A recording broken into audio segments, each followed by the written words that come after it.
Hi, William here. What are we talking about today? Well, let's have a look. We are at Unit 11, Establishing, Controlling and Monitoring Environmental Factors and Sustainability in the Workplace. Huge, absolutely huge. So that is why this unit has been given a credit value of 15. If you was taking this as a study course, it would be perhaps about 50 hours full-time study, but you're being assessed, and so let's see if we can get through it a little bit quicker. So we are looking at establishing, controlling and monitoring environmental factors and sustainability in the workplace, and this video is an introduction to that unit. Let's look at top tip of the day.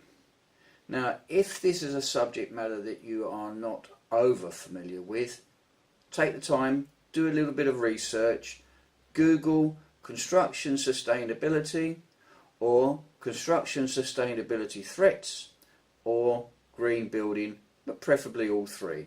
Spend 10 minutes, get yourselves into the picture and into the mood, and then you'll fly through this unit. Having done that, listen to this podcast some more, and remember, always plan your evidences and plan your candidate statements thoroughly, for that is the fast-tracked way. Unit overview. Well, this title of the unit, Establishing, Controlling and Monitoring Environmental Factors and Sustainability. We've got environmental and sustainability. They go together a little bit like health and safety. Absolutely huge, and have an issue or are part of every area of construction. Let's break it down. Environmental factors. As soon as I hear that word environmental factors, I completely switch on to pollution. What can be polluted? Air can be polluted with dust, noise. There's waste pollution, noise pollution in of itself, and water. So when we're talking about the environment, we're talking about what can be polluted, what can become a nuisance to near neighbours and to the world itself, the natural world itself. Speaking about the natural world itself, we now move on to sustainability. So what is sustainability all about? Well, in a nutshell, there are not enough natural resources in the world to continue construction in the same method as we are now doing. We will run out of natural resources, so therefore we have to save them. And sustainability has aspects or has issues with every area of building. For instance, if you're using a competent workforce, they're going to waste less materials. That's sustainable. If you're using a local workforce, instead of having to a large commute, there's less energy being used in transporting the workforce to the site, less oil being used. That's sustainability. So sustainability can be used in design. Are we using materials, reconditioned materials rather than going for new? Are we using better build practice which saves materials, better insulation? So you can see that sustainability by design and in all aspects of building is absolutely huge.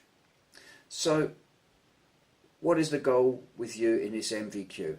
Well, it is, as a site manager, how do you manage your environment and sustainability goals and issues?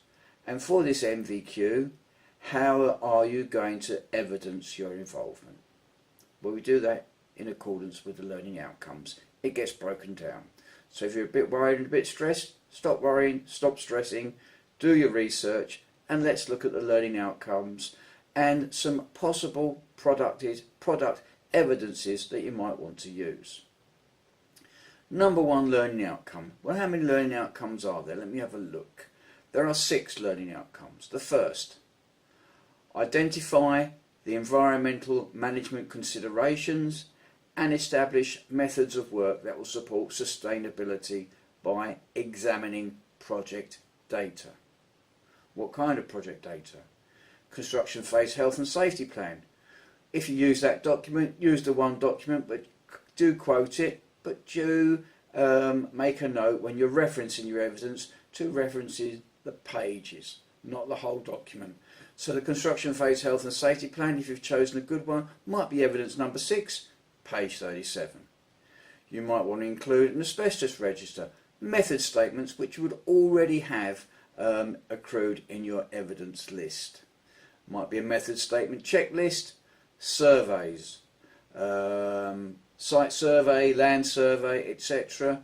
Could be a building survey if it's demolition, cost assessments, risk assessment, and perhaps a waste management plan. Remember, we only need 2, 3 or 4 pieces of evidence to support each unit. Choose wisely. Second learning outcome. Encourage a culture of environmental awareness and support for sustainability in the workforce.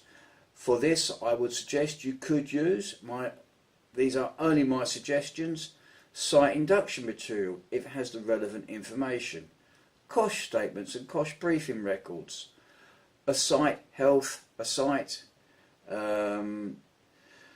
health, safety and environmental report, and perhaps with recommendations or commendations for yourself as a construction site manager and your team. Number 3, delegate duties for environmental management and monitoring sustainable work methods. Here we have labour allocation planning meeting minutes, construction phase health and safety plan, again correct pages, method statements, site meeting minutes. So during a site meeting there you would delegate duties for environmental management, and the feedback you would get would be monitoring the sustainable work methods. You would get feedback from your site team. Number 4, assess the significance of environmental factors as they affect the project and take appropriate action. So now your site's up and running.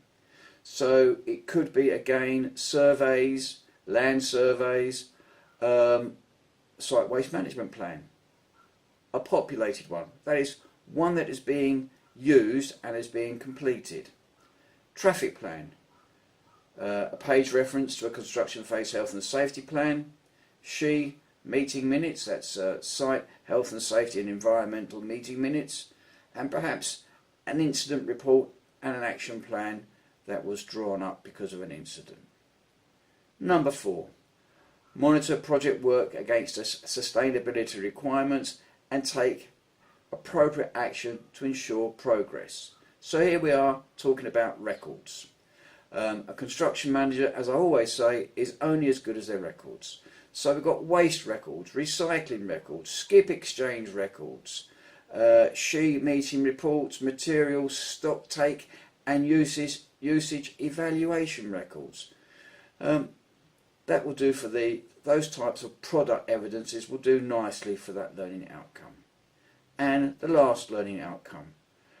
Record good practice in environmental management and sustainability methods of work and make recommendations to people responsible. A slap on the back is far more effective way to manage your workforce than to beat them with a stick.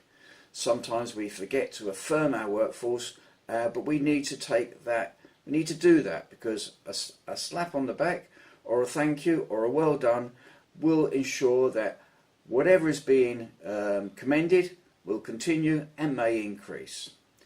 So what kind of product evidence could we have that? We could have a considerate contractor records, contractor evaluation, office sustainability initiatives, for instance turning off, or a paperless site record, meeting minutes, and any records of achievement or sustainable goals that have been met and who is responsible. So here we are looking for records of recognising achievement and rewarding that achievement. Well, it is a big task, it is a big unit, only 4 learning outcomes. Don't race it, it is a double unit. There isn't a lot of learning outcomes, only 6, but give this unit, yourself and your studies, the time they deserve.